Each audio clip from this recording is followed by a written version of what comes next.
বায়ানি সাগীরা, আপনি দোয়া করেন, দেখবেন আপনার দোয়ার কারণে আপনার সন্তান আপনার জন্য দোয়া করছে। আপনাকে আল্লাহ যেন এমন সুযোগ করে দেয়, এমন কুলাঙ্গার সন্তান যেন আমাদের সন্তানগুলো আল্লাহ না বানায়। সবাই বলেন আল্লাহুম্মা আমিন।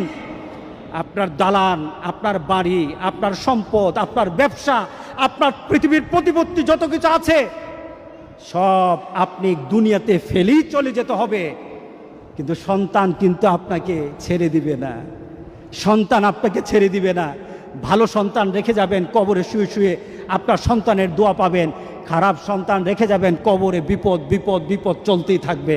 আল্লাহ আমাদের সবাইকে হেফাজত করুক। আমিন বলি, আমিন বলি।